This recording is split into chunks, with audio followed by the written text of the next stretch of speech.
So, good morning, students.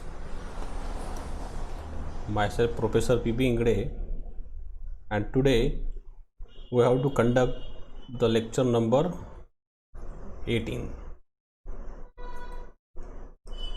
Okay. So, lecture number 18. Okay, boys. So we solve this problem. What is the problem is given here. The inner surface of a plain brick wall is at 60 degree Celsius. Yes or no? Yes. Means see here, boys, one plain wall is given. Suppose I draw the diagram of this plain wall.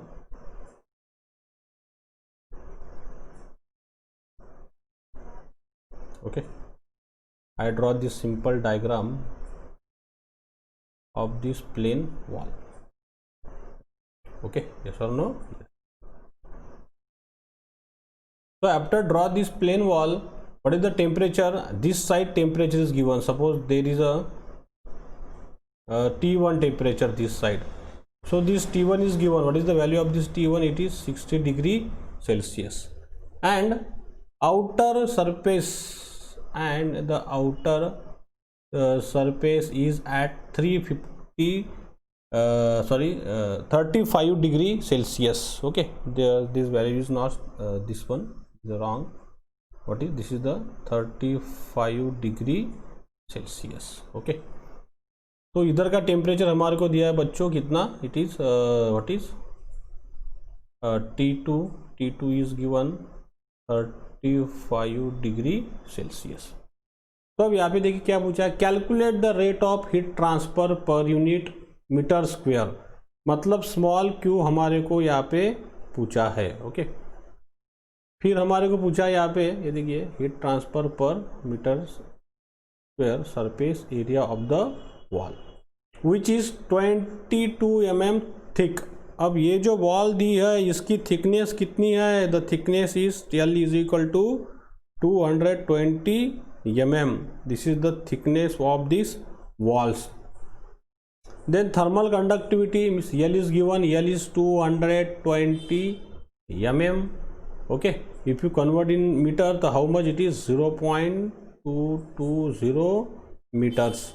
Then thermal conductivity K is given. What is it? Is 0.51. Okay, what is this value? This is the 0.51. So thermal conductivity is given 0.51 watt meter degree Celsius. Okay, boys. So these are the all related data is given regarding these walls. So how solve this problem? Very simple solution of this problem. We can solve this problem. अब देखिए, अब ये जो wall दिया है बच्चों, तो इसका ग्राफ हमारे को किस तरह से मिलेगा? तो graph is linear like that's. Graph तो हमारे को पता है, इसका ग्राफ ऐसा आएगा. इसको क्यू हीट सप्लाई कर रहे हैं हम. यस और no? Yes, capital Q is supply. ये इनलेट रहेंगी और इधर से हीट इसकी क्यू निकल जाएंगे बच्चों. यस और नो? यस. अब यहाँ पे देखिए क्या आंसर आएगा हमारा after solving this very simple problem. Not any difficult will be there.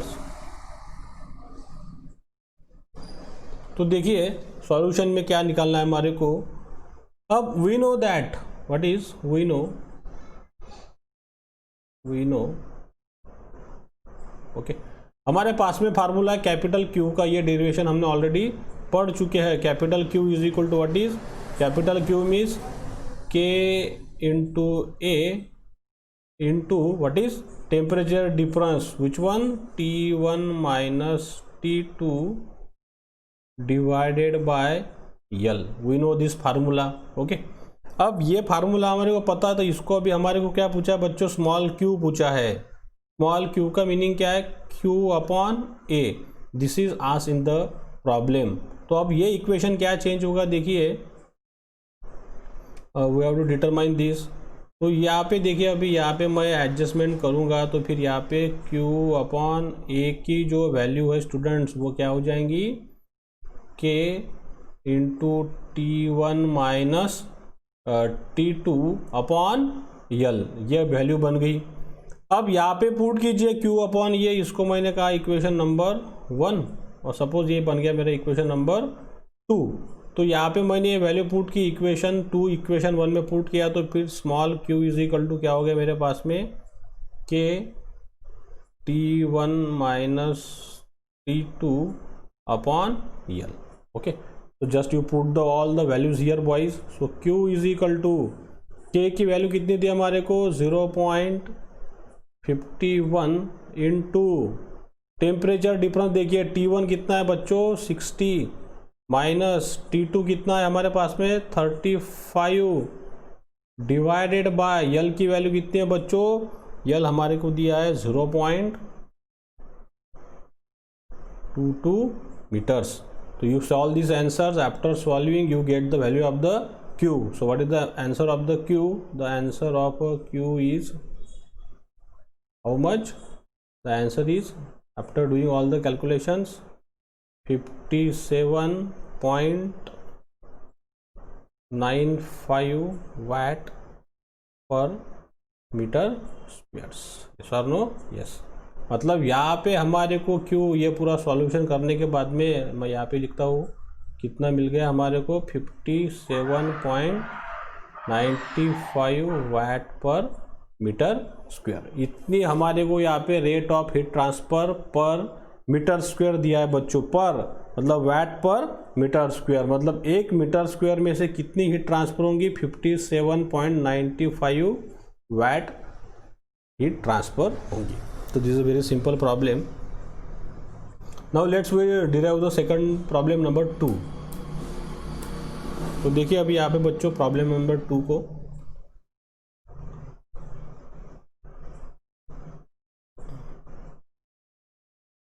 तो देखिए दोस्तों क्या दिया है यहाँ पे। हम सबसे पहले प्रॉब्लम पढ़ते हैं।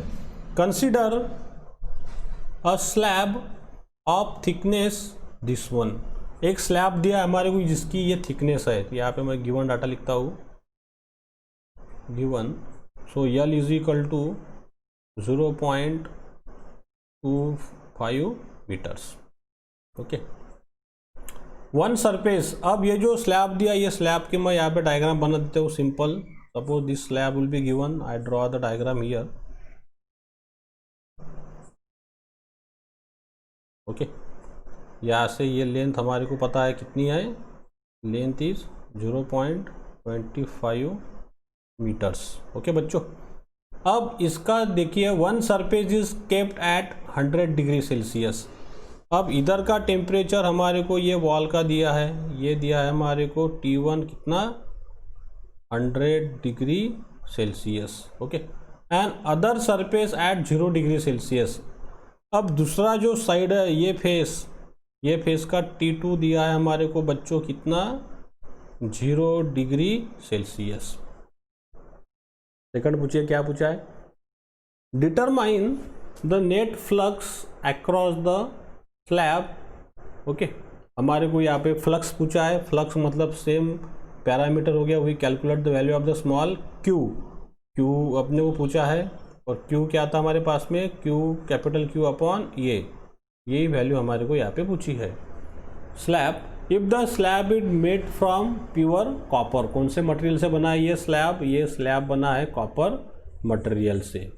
थर्मल कंडक्टिविटी दी है बच्चों कॉपर की हमारे को, value of the K is given how much, it is 387.6 watt meter kelvins.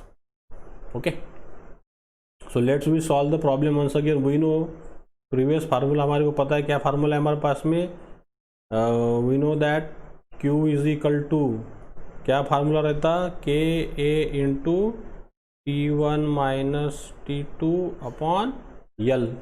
Okay, अब इसको मैंने अगर एडजस्ट कर लिया इस तरह से बच्चों Q अपॉन ए, तो इधर क्या बचेगा फिर के T1 माइनस T2 अपॉन यल। और यही जो टर्म है ये क्या है हमारे पास में फ्लक्स है, तो ये Q बन गया स्मॉल के into T1 minus T2 upon यल। तो वैल्यू पुट कीजिए।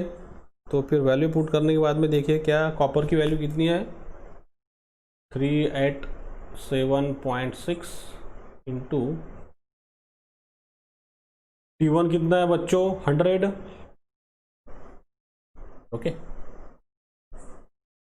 तो 100 T2 कितना है 0 अपॉन यल की वैल्यू कितनी होगी बच्चों 0.25. So after calculating what is the q is given, answer is 1.55 into 10⁵ watt metre square guys. Sir no yes, इतना हमारे को यहाँ पे ये क्यू की वैल्यू मिल जाएंगी. Okay, so this is the end of the problem number 2. Now we focus. Okay, अब देखते हैं नया प्रॉब्लम बच्चों, प्रॉब्लम नंबर 3. तो देखिए अभी इसके अंदर क्या दिया है हमारे को. Reactor wall 320 mm thick. मतलब एक रिएक्टर की वॉल दी है जिसका थिकनेस हमें दिया है बच्चों कितना 320 mm thick. Is made up of an inner layer of a fire brick. मतलब इसकी जो अंदर की लेयर है वो कैसे बनी है, फायर ब्रिक, और उसकी थर्मल कंडक्टिविटी हमारे को दी है. फिर आगे देखिए, cover with a layer of insulations, means on this inner layer of a fire brick it is covered by the insulation and what is the thickness, means what is the value of the K 0.16 watt meter degree Celsius. तो देखिए अभी यहाँ पे मैं diagram बनाता हूँ. Suppose I draw the diagram of the reactor wall.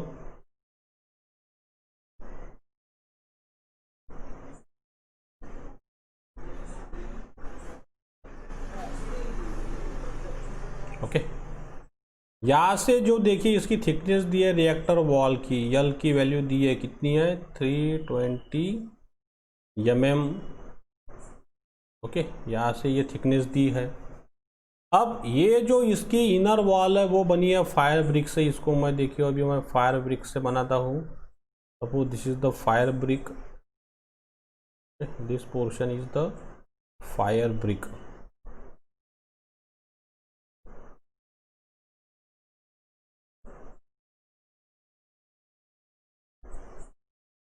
Okay, और ये जो साइड का पोर्शन है बच्चों, ये साइड पे पोर्शन पे लगा है हमारे पास में क्या इंसुलेशन प्रोवाइड किया है. This side is insulation is provided. Okay, so this side is insulation is provided.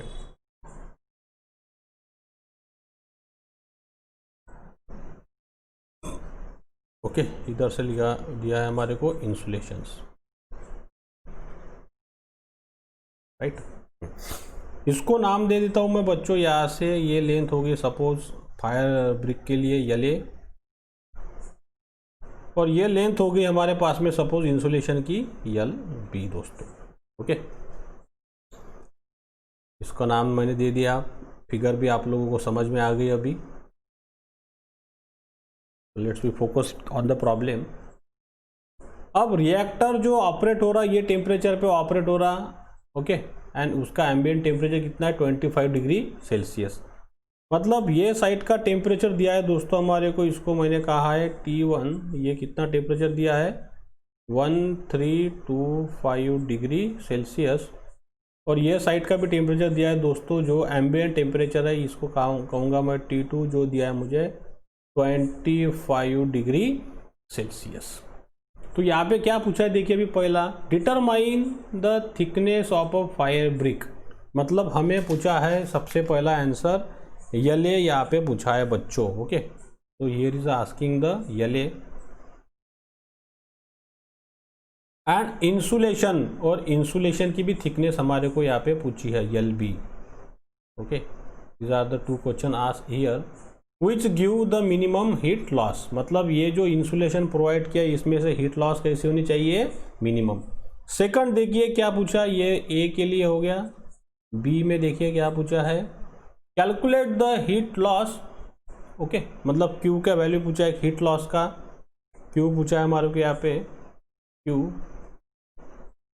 Heat loss presuming that insulating material has a maximum temperature of 1200 degree Celsius.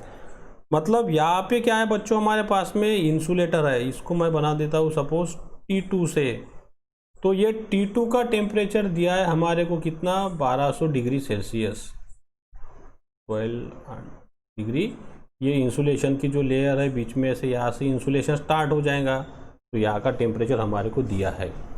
उसमें देखिए अभी if calculate the heat loss is not acceptable. अब यहाँ पे कुछ situation दी है, calculate the heat loss पूछा है, फिर उसने सवाल किया है if the calculated heat loss is not acceptable, अगर ये एक्सेप्टेबल नहीं होगी then state whether the addition of another layer of insulation would be provide a satisfactory solutions.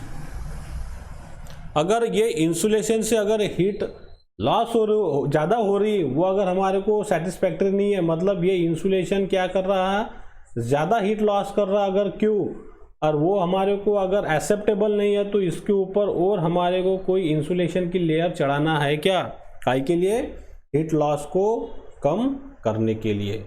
Yes और नो? यस। तो ये अभी हमारे को स्टेटमेंट में आंसर देना है। ओके, तो let's we solve the problem guys. इसको हम सॉल्व करेंगे अभी। सो सी हियर, अब T1 हमारे को पता है, क्या है T1 का टेम्परेचर दोस्तों, T1 इज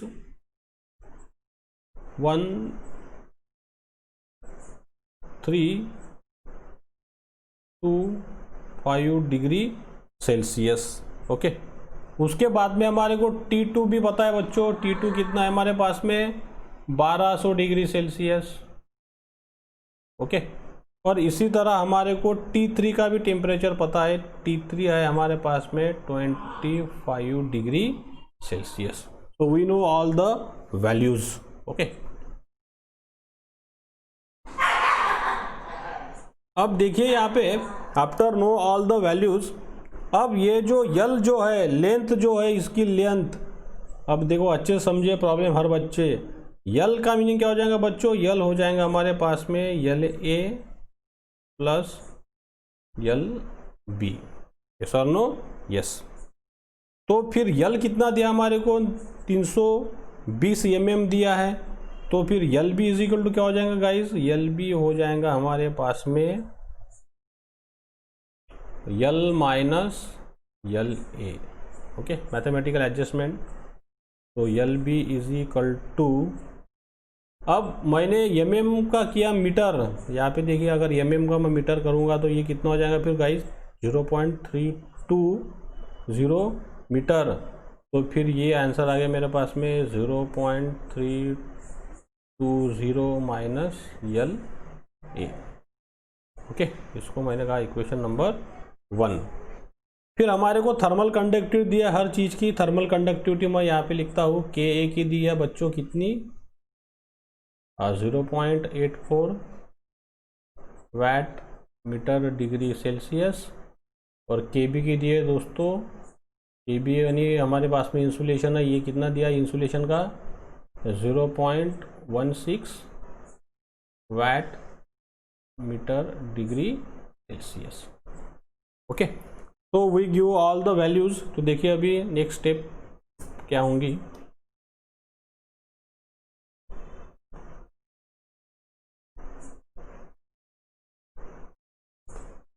तो देखिए बच्चों, यहाँ पे मैं पहले कंडीशन के प्रॉब्लम सॉल्व करता हूँ। पहला जो पूछा हमारे को, व्हाट इज, अब Q का फार्मूला हमारे को पता है, Q का फार्मूला हमने ऑलरेडी प्रूव कर चुका है बच्चों।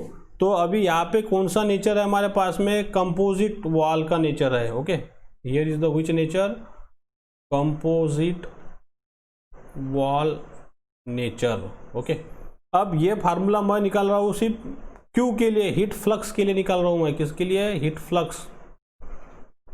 ओके, और हीट फ्लक्स हमारे को पता है, हीट फ्लक्स क्या है, Q is equal to capital Q upon A, ये हमारा हीट फ्लक्स है या फिर हीट है। तो फिर ये Q का इक्वेशन देखिए बच्चों, ये स्मॉल q हमारे पास में क्या आ जाएगा फिर, इसके लिए T1 minus T3 upon what is LA upon KA plus LB upon AB। ये फार्मूले हमने प्रूव कर चुके हैं बच्चों। क्योंकि देखिए मैं यहाँ पे प्रूव करके बताता हूँ, Q इज इक्वल टू हमने फार्मूला प्रूव किया था, क्या फार्मूला प्रूव किया था हमने बच्चों, A into T1 minus T3 upon L A upon K A plus L B upon K B, इस तरह का ये फार्मूला है। और ये फिर मैथमेटिकल एडजस्टमेंट हो गया, q upon A is equal to क्या रहेगा, T1 minus T3 upon L A upon K A plus L B upon K B, जो मैंने यहाँ पे डायरेक्ट बनाया बच्चों। ओके, अब ये फार्मूला लिखने के बाद में देखिए गाइस, अब मैं सेपरेट निकालूंगा फार्मूला एक एक वॉल के लिए। तो अगर मैं पहली वॉल लेता हूँ कौन सी, रिएक्टर और इंसुलेशन वाला पोर्शन, इधर देखिए इसको मैं अज्यूम करता हूँ।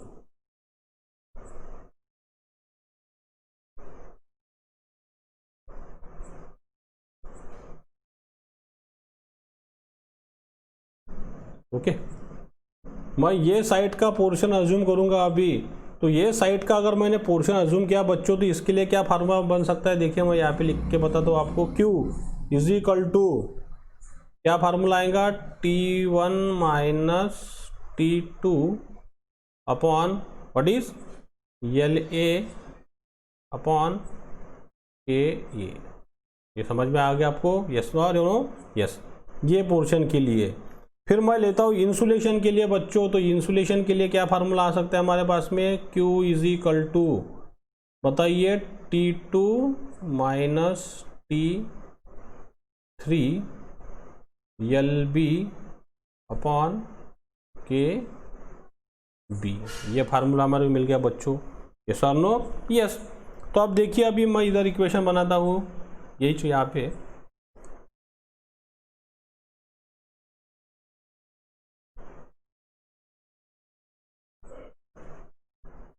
तो यहाँ पे मैंने सेपरेट लिखा हर फार्मूले को। Q is equal to once again I write down T1 minus T2 upon L A upon K A. दूसरा लिखा मैंने Q बराबर T2 minus T3 L B upon K B. अब मैं कंसिडर करूँ टू क्वांटिटी, इसको मैंने इक्वेशन 1 दिया, इसको मैंने इक्वेशन नंबर 2 बोला और इसको मैंने इक्वेशन नंबर 3 बोला। अब मैं दो क्वांटिटी को कंपेयर करूंगा। Okay, suppose you consider the only two quantities, equation 1 and 2। Consider equation 1 and 2, दोनों को मैंने कंसिडर किया बच्चों। तो फिर क्या आएगा बताइए, मैं इक्वेट करने के बाद में LHS सेम है, तो ये आ गया T1 minus T3 upon L A upon K A plus L B upon K B is equal to T1 minus T2 upon L A upon K A. ये वैल्यू पुट कर दी। अब value put कीजिए बच्चों। तो T1 कितना दिया हमारे को 1325 माइनस T3 कितना दिया है 25। Okay, bracket complete, divided by L A upon K ए दिया है बच्चों। के ए कितना है 0.84 प्लस एल बी के बी दिया है दोस्तों कितना है 0.16। सिंपल प्रॉब्लम है, सिर्फ मैथमेटिक्स है सिंपल। T1 दिया है हमारे को 1325 और T2 दिया है हमारे को 1200 अपॉन एल ए के दिया है 0.84। ओके, अब ये मिलने के बाद में देखिए बच्चों, हम अब इसको मैथमेटिकल एडजस्टमेंट करेंगे। तो देखिए कैसा इक्वेशन बनेगा अभी सॉल्व करने के बाद। इसको हम सिंपल सॉल्व करते हुए, ठीक है।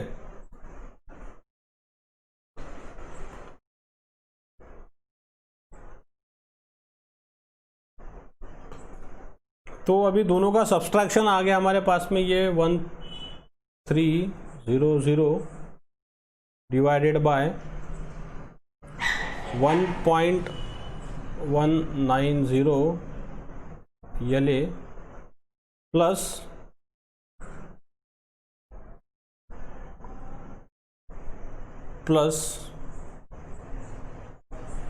6.25 in bracket 0.32 minus L A is equal to 105 upon L A. Okay, मतलब देखिए यहाँ पे मैंने सिंपल क्या किया, मैथ सॉल्व किया बच्चों। देखिए ये स्टेप मैं समझा देता हूँ आपको।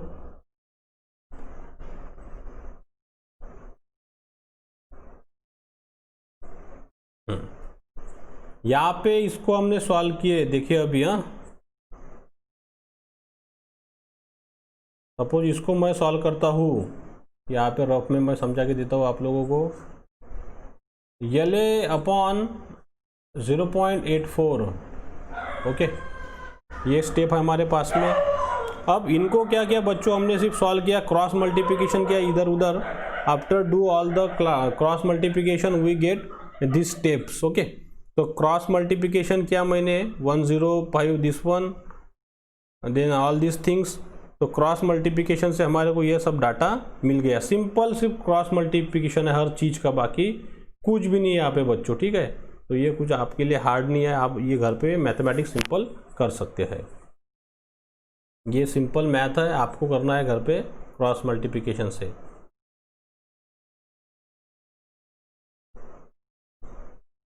अब देखिए आगे की स्टेप क्या आएंगी फिर यहाँ पे। After do all this things 1300 upon 1.190 यल ए,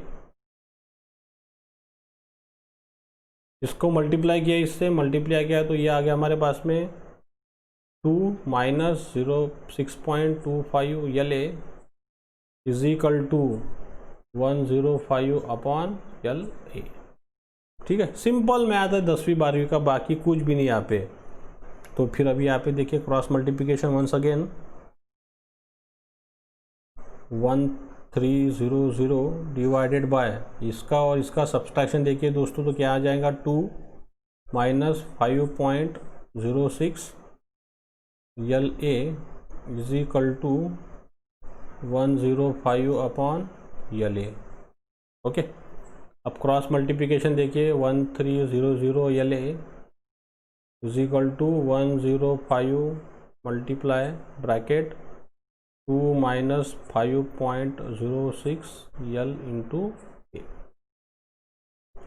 तो फिर ये क्रॉस मल्टीप्लिकेशन होने के बाद में देखिए 1300 यल ए, इसको देखिए अभी कितना आएगा दोस्तों, 210 210 माइनस 531.3 यल ए बराबर है। तो फिर अभी ये यल ए अगर मैं इधर लेके जाऊंगा तो क्या हो जाएगा प्लस। तो देखिए फिर अभी 1300 प्लस 53.13 और इसमें से यल ए क्या निकल गया बच्चों, कॉमन, इज इक्वल टू 210। देखिए यहाँ पे सॉल्व करता हूँ तो इधर क्या आएगा फिर, L A is equal to 210 divided by in bracket 1300 plus 531.3। तो कितना मिल गया फिर हमारे को यल ए की value, the value of the L A is 0.1146 metre. तो एमएम में कितना हो गया गाइज, ये हो गया 114.6 एमएम। इतना हमारे को यल ए मिला किसका, फायर ब्रिक का। फायर ब्रिक के हमारे को थिकनेस मिल गई। अब हम आराम से थिकनेस ऑफ इंसुलेशन निकाल सकते हैं अभी। तो देखिए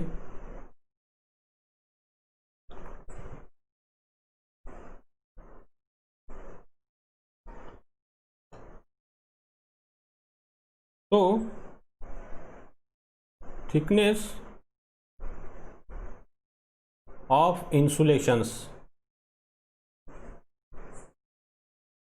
तो फिर क्या फार्मूला है हमारे पास में बच्चों, हमारे पास में फार्मूला पहले से लगा हुआ है यल बी का, क्योंकि हमने पहले से लिखा है L A plus L B is equal to क्या आता हमारे पास में 0.32।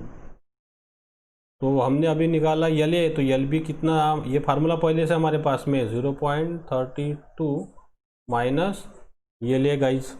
ओके, तो फिर यल बी कितना हो गया, देखिए L B is equal to 0.32 minus L A कितना आ गया हमारे पास में मीटर में 0.1146। तो फिर यल बी कितना हो गया, यल बी की थिकनेस आ गई हमारे पास में 0.2054 मीटर। तो एम में कितना हो गया गाइज, ये 205.4 mm, ये मिल गया हमारे को यल बी, थिकनेस ऑफ इंसुलेशंस। तो फिर अब सेकंड जो हमारे को यहाँ पे पूछा है, देखिए यहाँ पे सॉल्व करता हूँ। सेकंड क्या पूछा है हमारे को, सेकंड इन्होंने पूछा है heat loss per unit area, मतलब क्यों पूछा है हमारे को। देखिए मैं यहाँ पे लिखता हूँ heat loss per unit area. ये तो फार्मूला अपने को पता ही, जब small Q is equal to capital Q upon A दोस्तों। तो फिर Q इज इक्वल टू क्या है हमारे पास में, वो तो कांस्टेंट ही आएगा, कौन सा भी फार्मूला तुम यहाँ पे यूज कर सकते हैं, T1 माइनस T2 यल ए अपॉन के ए। ओके, कौन सा भी इक्वेशन तुम यूज कर सकते हैं, क्योंकि सब इक्वेशन कैसे है, इक्वल टू है। तो you just put the values here. तो 1325 माइनस 1200 अपॉन यल ए हमने निकाला है 0.32 डिवाइडेड बाय यल ए कितना है हमारे पास में, यल भी है ये, सॉरी इसको यूज करता हूँ मैं बच्चों।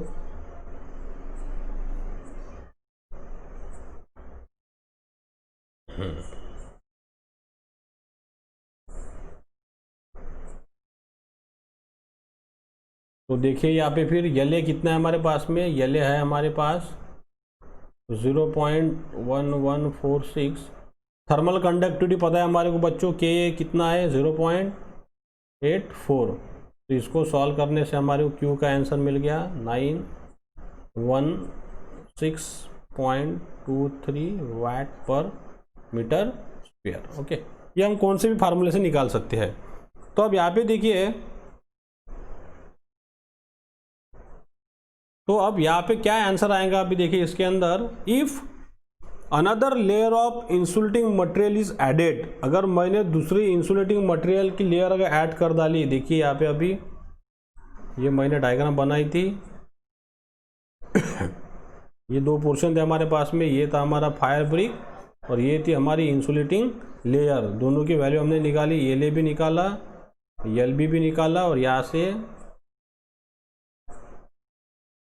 यहाँ से ये हमारे पास में क्या है गाइस, ये हमारे पास में है यहाँ से यल।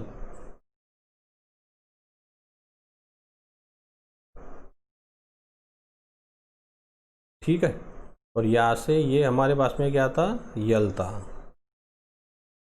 अब इधर क्या पूछा है हमारे को, सवाल था कि इफ द कैलकुलेटेड हीट, ये जो हमने वैल्यू निकाली, if the calculated heat is not acceptable, ये अगर एक्सेप्टेबल नहीं होंगी तो state whether the addition of another layer of insulation, इसकी कोई आवश्यकता है क्या, insulation layer will provide satisfactory solutions. ये अगर मैं लगा दूंगा तो हीट लॉस कम होंगी क्या। तो देखिए अभी क्या आंसर आएगा इसका, if another layer of insulating material is added, अगर मैंने दूसरी लेयर अगर लगा दी, the heat loss from the wall will be reduce. Of course अगर मैं यहाँ पे दूसरा इंसुलेशन अगर लगाता हूँ तो हीट लॉस क्या होंगी, लॉस ही हो, मतलब कम हो जाएंगी, रिड्यूस हो जाएंगी।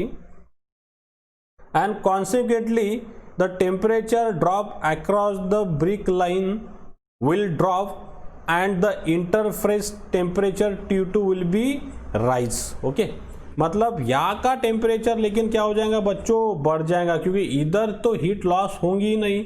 अब इधर हीट लॉस नहीं होगी तो यहाँ का जो टेम्परेचर T2 है, इसकी वैल्यू अपने आप क्या हो जाएंगी, बढ़ने लग जाएंगी। Okay, and as the interface, ये जो हमारा इंटरफेस है, as the interface temperature is already fix, और इसका टेम्परेचर T2 तो हमारे को फिक्स दिया है, जो कितना दिया है 1200 डिग्री सेल्सियस। ओके, ये तो फिक्स दिया है। तो therefore satisfactory solution will not availables, तो यहाँ पे सैटिस्फैक्टरी जो सॉल्यूशन है, solution not will not availables, yes or no? Yes, will not available by the adding of another layer of insulations। यहाँ पे दूसरी इंसुलेशन लेयर हम नहीं लगा सकते। क्यों नहीं लगा सकते? क्योंकि T2 का जो वैल्यू है वो T2 कैसा दिया है, फिक्स दिया है दोस्तों। अगर ये फिक्स नहीं दिया रहता तो फिर हम लगा सकते थे। ओके, सो सैटिस्फैक्टरी सॉल्यूशन